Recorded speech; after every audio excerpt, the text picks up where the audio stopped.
Ministerios ID les da la bienvenida a Fundamentos de la Disciplina Eclesiástica, una serie de recursos que procura demostrar la innegable importancia de la disciplina como medio de preservación de la pureza de la Iglesia.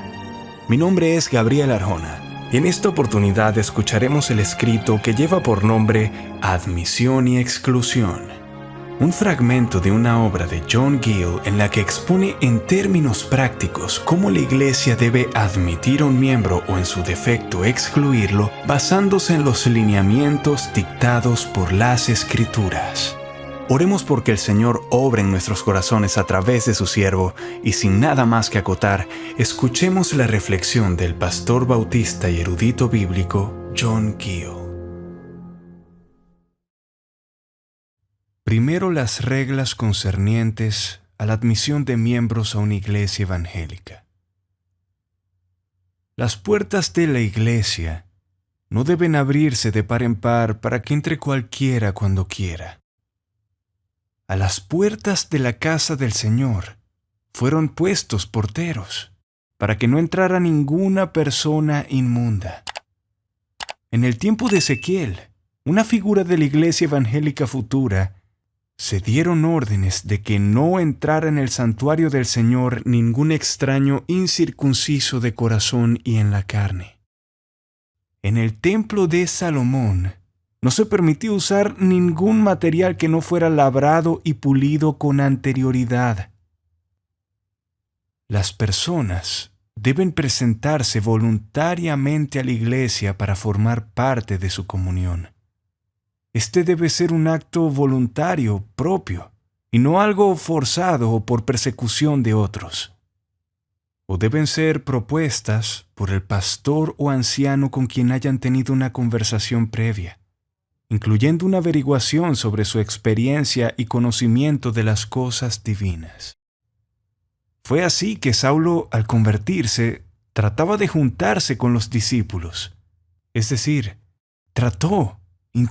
se presentó a ellos con la intención de formar parte de ese selecto grupo y tener comunión con ellos como si fuera uno de ellos. Hechos 9:26. Para ser admitido a la comunión, debe darse satisfacción en cuanto a la obra de gracia en el alma. Cuando Saulo deseaba tener comunión con la iglesia, todos le tenían miedo, no creyendo que fuese discípulo. Hechos 9:26. No confiaban que fuera una persona realmente convertida, un creyente verdadero, porque hasta entonces había sido perseguidor de los santos. No creyeron hasta que les declaró cómo había visto al Señor en el camino a Damasco. Les contó cómo el mismo Jesús, a quien él perseguía, le había hablado.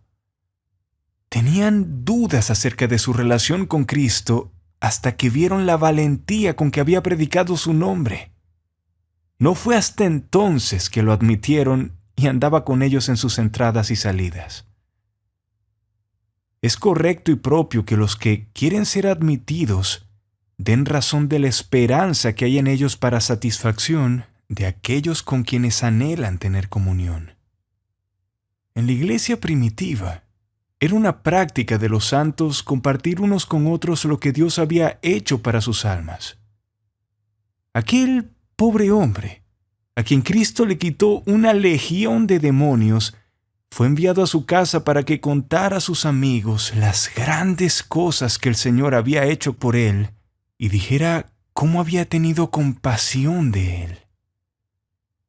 Es mucho mejor que la persona que ha experimentado en carne propia un encuentro con Cristo relate su experiencia, y no que sea compartida por boca de terceros.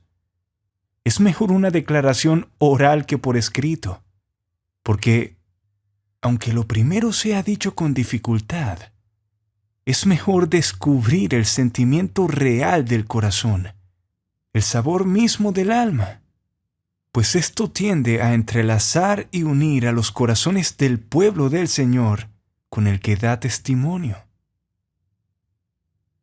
El camino para ingresar a la iglesia es por una profesión de fe en Cristo, porque Así como por su corazón el hombre cree para justicia, con la boca confiesa para salvación. Romanos 10:10.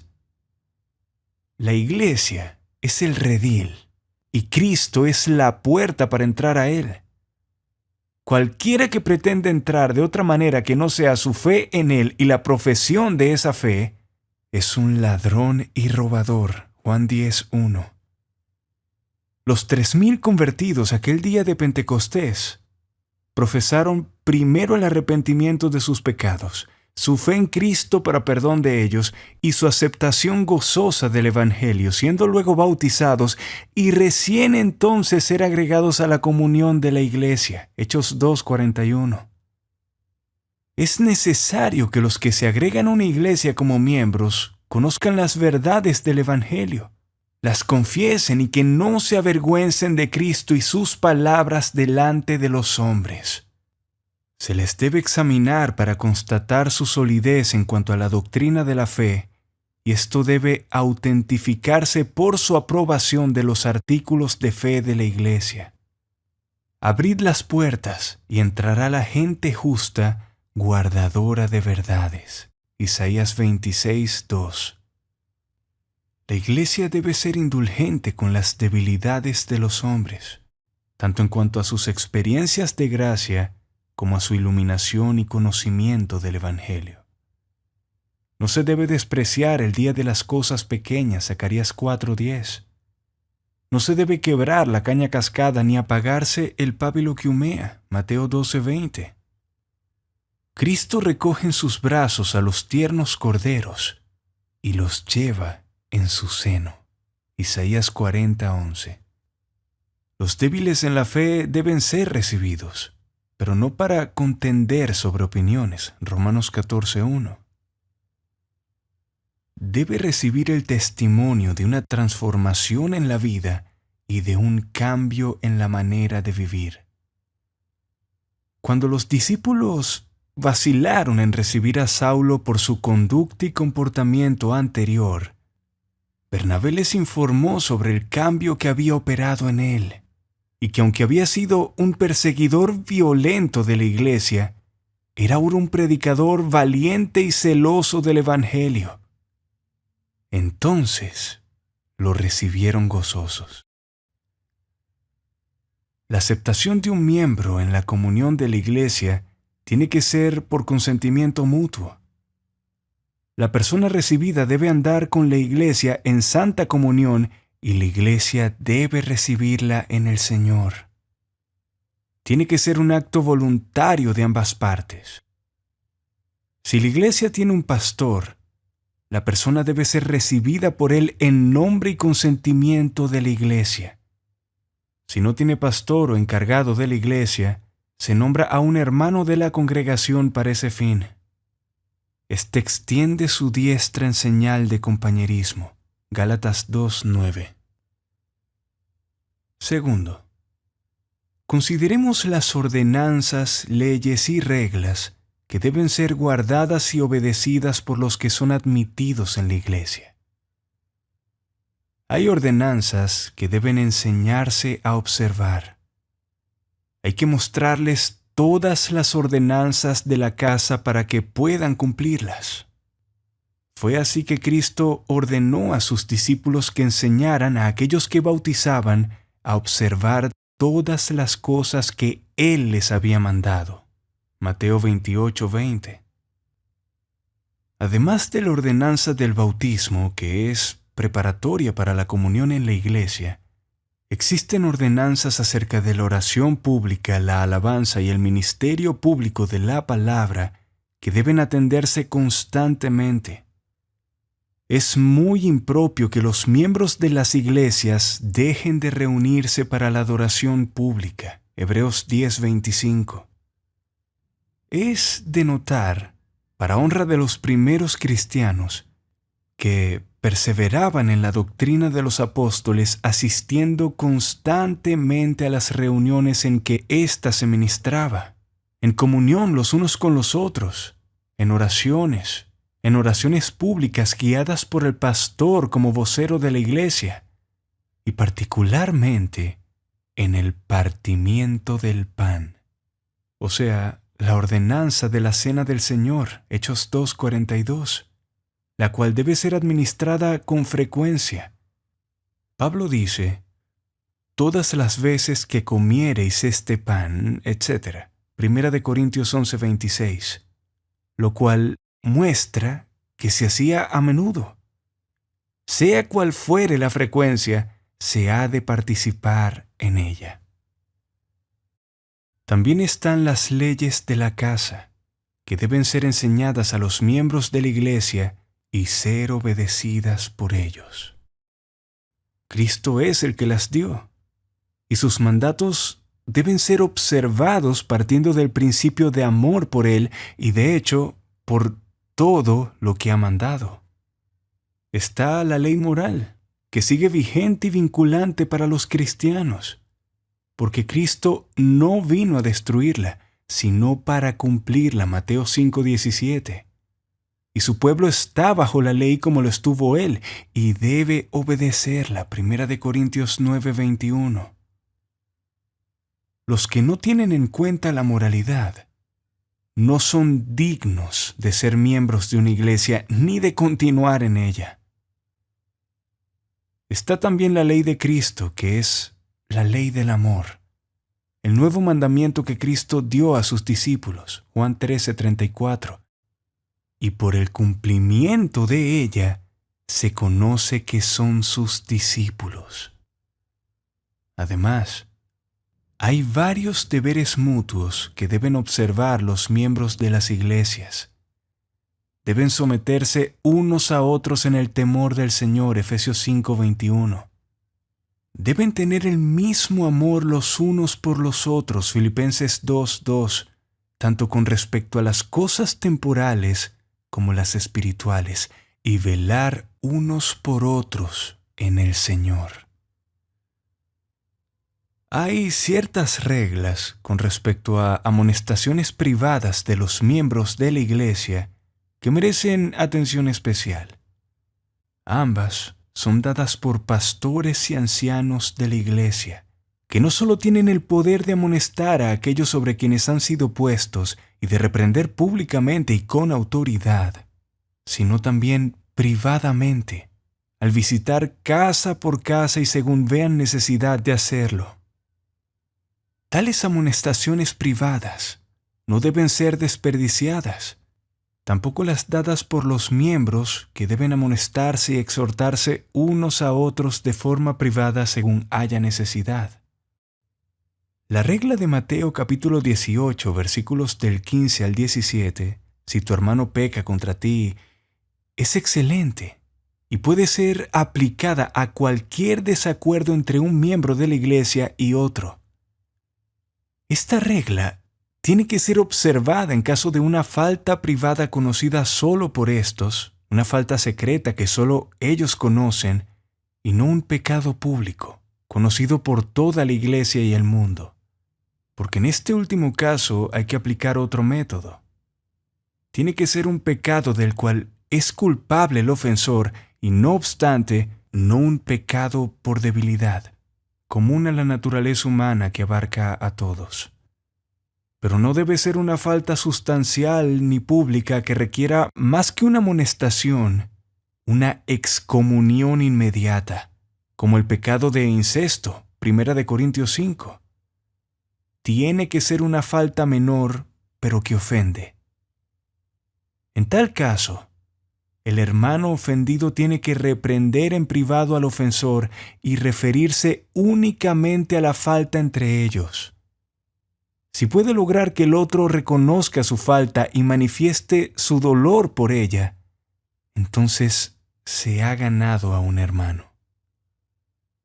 Es restaurado del error del que es culpable, el cual entonces debe olvidarse totalmente sin mencionarlo nunca a nadie. Si el ofensor no responde de esta manera, el ofendido debe buscar a un hermano o dos que lo acompañen para amonestarlo nuevamente. Si no hace caso aún contando con la fuerza de los hermanos que lo acompañaron, entonces la indicación es: dilo a la iglesia.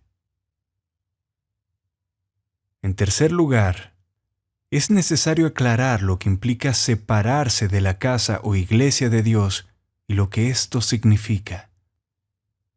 Hay dos maneras de salir de la iglesia, ya sea por dimisión de ella o por excomunión. Existen en algunos casos cartas de recomendación, que no hacen falta en algunos casos como el del apóstol, que no la necesitaba. Pero las hubo en el caso de Apolos, Hechos 18:27, de Febe, Romanos 16, versículos del 1 al 2, y de Marcos, Colosenses 4:10. Pero estas cartas no otorgan membresía, sino solo una comunión transitoria. La persona recomendada sigue siendo miembro de la iglesia que lo recomendó.